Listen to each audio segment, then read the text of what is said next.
കുറച്ചു ദിവസത്തെ ഇടവേളയ്ക്ക് ശേഷം പാകിസ്ഥാൻ വലിയ രീതിയിൽ തന്നെ ഒരു വ്യോമാക്രമണം നടത്തിയിരിക്കുന്നു. അഫ്ഗാനിസ്ഥാന്റെ കുനാൻ പ്രവിശ്യയിലുള്ള ഒരു സർവകലാശാലയിലും വീടുകൾക്കും നേരെയാണ് ആക്രമണം നടത്തിയത്.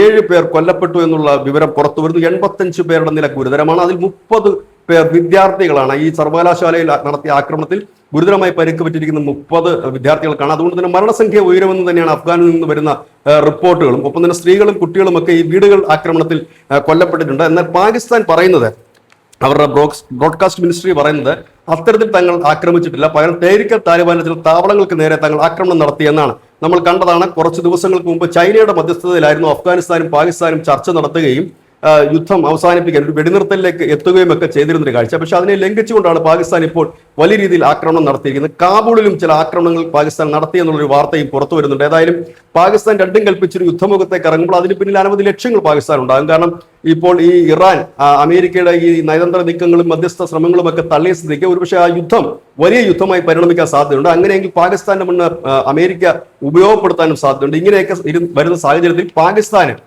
ഈ സൗദിയുമായിട്ടൊക്കെ അറബ് നാറ്റോ സഖ്യമുള്ള സ്ഥിതിക്ക് അവരുമായി ഒത്തുപോകേണ്ടതായി വരും. ആ ഒരു പ്രതിസന്ധി മറികടക്കാതെ, അതായത് ഇറാനെയും സൗദിയെയും പിണക്കാതെ ആ പ്രതിസന്ധി മറികടക്കാനായി തങ്ങൾ എൻഗേജ്ഡ് ആണ്, തങ്ങൾ ബിസിയാണ് എന്ന് കാണിക്കണമെങ്കിൽ പാകിസ്ഥാന് ഇപ്പോൾ അഫ്ഗാനിസ്ഥാനുമായി ഒരു യുദ്ധമുഖം തുറക്കുകയാണെങ്കിൽ തങ്ങളും അഫ്ഗാനിസ്ഥാനും തമ്മിൽ യുദ്ധം നടക്കുകയാണ്, അതുകൊണ്ട് മറ്റാരും സഹായിക്കാനോ ഇടപെടാനോ കഴിയില്ല എന്നൊരു പ്രതീതി ജനിപ്പിക്കുകയാകാം. ഏതായാലും അഫ്ഗാനിസ്ഥാൻ ഇപ്പോൾ പറഞ്ഞു കഴിഞ്ഞിരിക്കുന്നത് ശക്തമായി തന്നെ തിരിച്ചടിക്കുമെന്നാണ്.